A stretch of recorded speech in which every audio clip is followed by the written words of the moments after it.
where I see a police tank, then canisters, and all they are doing is pouring water on us to cool down. Well, it is a tough moment for them because the temperatures are so high. But that scene, I just figured it here in the country, and I'm like, couldn't Ugandans scatter? By the time you tell them these are coming in good spirit, the genes are very far. But this day, I'm not alone. I'm with John. I'm with Jen Nyiromugisha with me in studios, with whom we are going to be doing this together. And let me unveil to you my colleague that I'm going to do this together with, Jen. A lovely morning to you, Jen. Good morning, Chirawa. What color is that? You know, for me, I'm colorblind. Is that yellow? I wouldn't say it is color yellow or it is color black, but of course it is yellow. Yes. You must be within my days where I had a dark yellow, light yellow. For us colors, we did butter. No, it is mustard peach, yellow. green. Now Yes. for you, you're of another generation. Yes. But for us, we knew colors, either it is light red or it is dark red. So the color would either be dark or light. But today I hear peach, I hear of forest green, I hear beige. So many colors. Yes. Otherwise, how have you been? I've been good. I'm glad to be part of this show. Good morning, Uganda. That's the name of the show. And actually a greeting here in Uganda. And of course, I'm glad to be part of you, Chirawo. Yes. Now, what story made your evenings or day yesterday? A lot of stories happened last evening. And of course, in South Africa, we had some little of hope with the protesters, where the president of the country himself, Ramaphosa, warned the protesters and actually telling them that the foreigners actually have a right to being in South Africa because they even contribute to the economy of South Africa. Most of them do contribute to the economy of South Africa. So that is some of the things that happened last evening. Yes, that I can talk about. Well, it's very unfortunate, and the deadline is today. Yes, yes, yes. So we hope all undocumented migrants will be safe. That is our prayer. And for Ugandans, we've already lost one, but at least we know there are plans that government is working upon to repatriate Ugandans that are in South Africa and are not documented.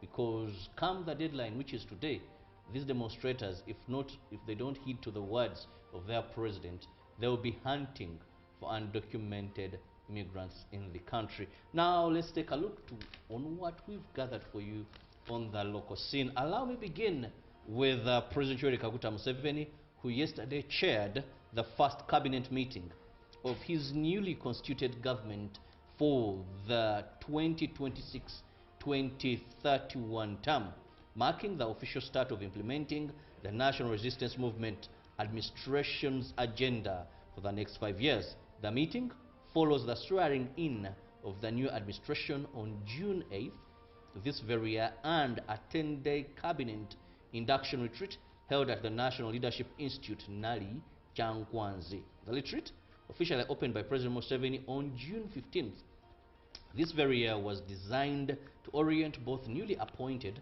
and returning ministers on government priorities, leadership principles, public service ethics, and the strategic direction of the new administration. It also provided an opportunity for cabinet members to align themselves with the National Resistance Movement's development agenda and the government's strategic priorities for the 2026-2031 term.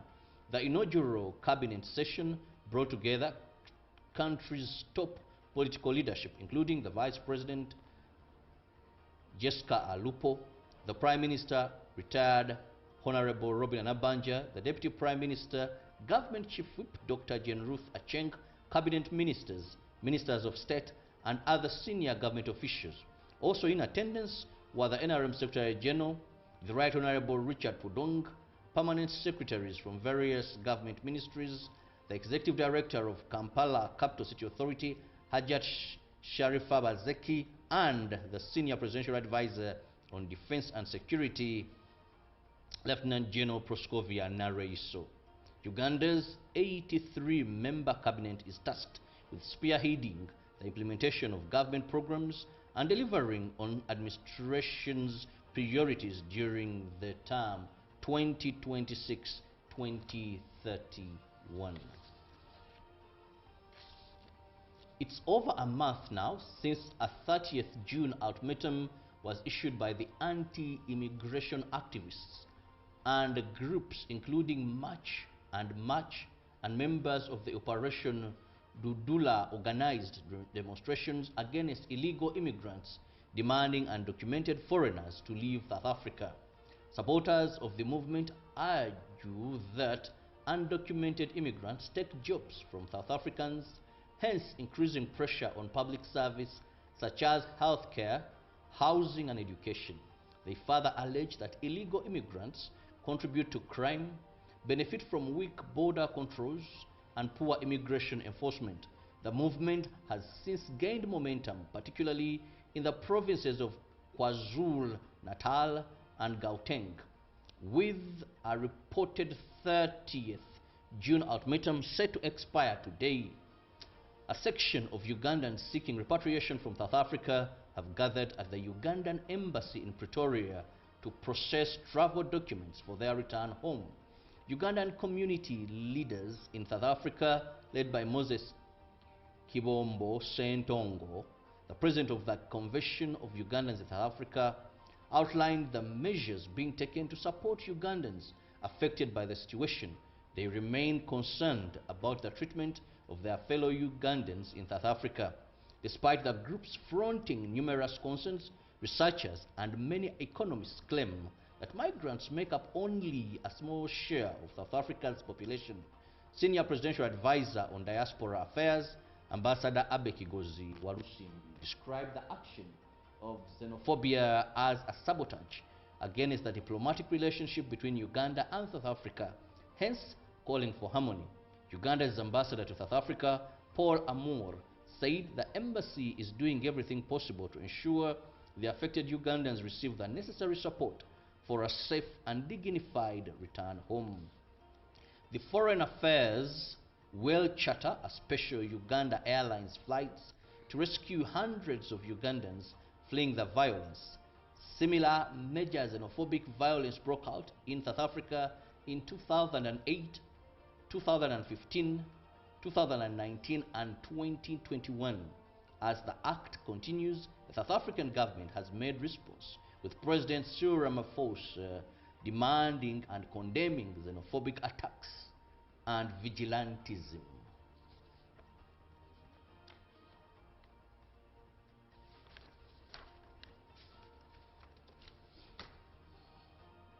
In a related development, the Forum for Democratic Change, FDC, has called on government to urgently expedite the repatriation of Ugandans stranded in South Africa following escalating anti-foreigner violence and insecurity. The legislators said while government has announced an evacuation plan, the process should be accelerated to save lives and restore confidence among Ugandans living in the affected areas. According to reports, at least one Ugandan has been killed and hundreds are living in fear, seeking for immediate and coordinated response from government. Reports also indicate that 746 Ugandans have so far registered for evacuation, although the number is expected to rise as more people seek assistance.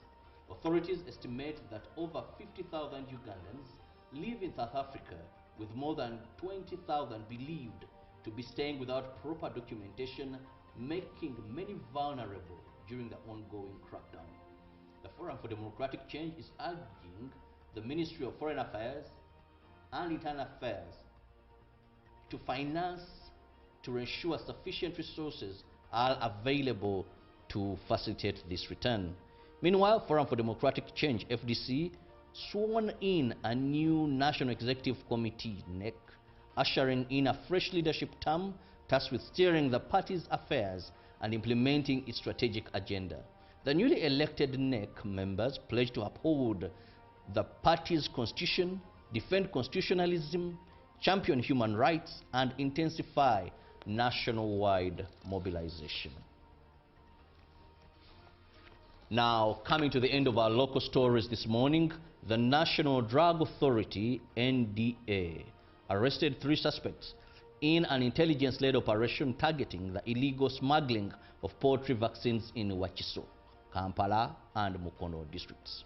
According to NDA, the operation recovered large quantities of suspected smuggled poultry vaccines and cold chain equipment from Uzima Chicken Factory and Quantum Foods Uganda.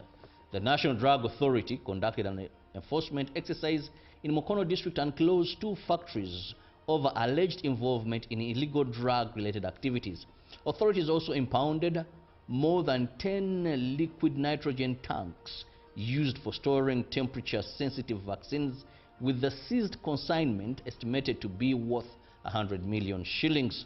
The suspects were identified and are currently being held at Wandegea police station.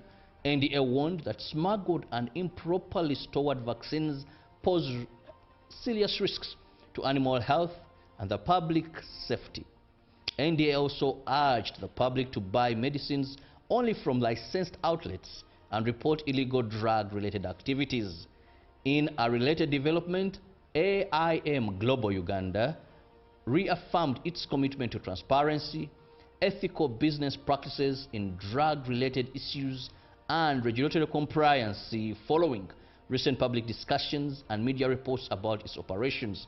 Kakande explained that AIM Global's business model is based on product sales and distribution rather than recruitment fees, dismissing claims that it promotes quick health schemes. And that brings us to the end of our local stories. Let's see what Jen has for us on the international scene. Okay, now on the international scene, allow me to take you back to South Africa, where the leader warned the migrant protesters ahead of an official deadline, which is actually today. So he said that people intending to protest against migrants should do so without intimidation, threats, or ultimatums. President Ramaphosa has warned on the eve of an official deadline for undocumented foreigners to leave South Africa. Several thousand citizens of other African countries have already left the country in recent weeks, fearing violence. One undocumented Malawian told the BBC he was unhappy. He was actually happy to be going back, but heartbroken to be leaving behind 4 young children. Now, as protests have ramped up in the recent months, Ramaphosa has repeatedly warned demonstrators to act peacefully and responsibly, while also accepting the need for immigration reforms. Some foreigners, some foreign nationals who live in South Africa are here lawfully. He reminded citizens in his weekly newsletter. They work, study, raise families, invest in our economy, and contribute positively to our society. They too are entitled to the protection of our laws and our constitution. The right to protest and freedom of expression should not allow people to threaten or intimidate others or to engage in acts of vandalism or violence, he wrote.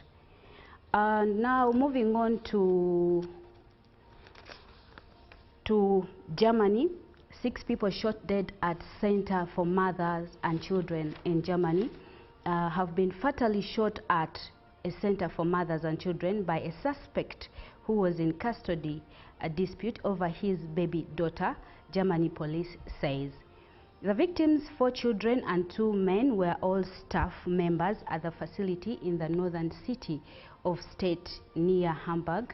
A number of other people were also wounded.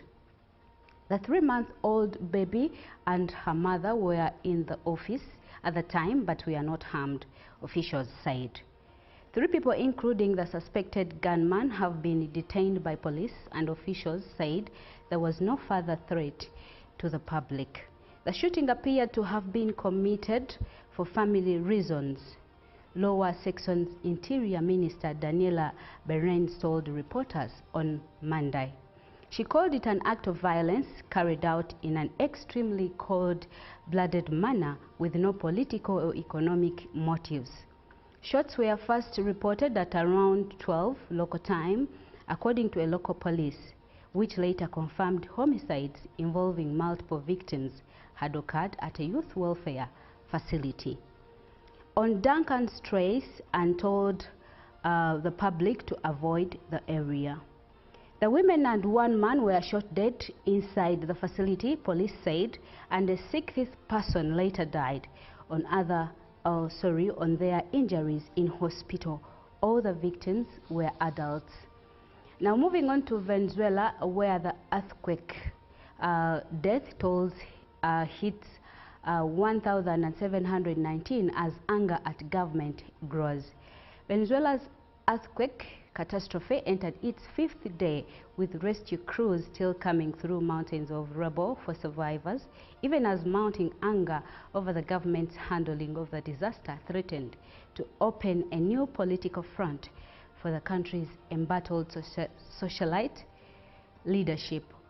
Authorities said the official death toll has now risen to at least 1,719, with 5,034 injured and 15,866 displaced from their homes, and 22,619 people officially classified as affected.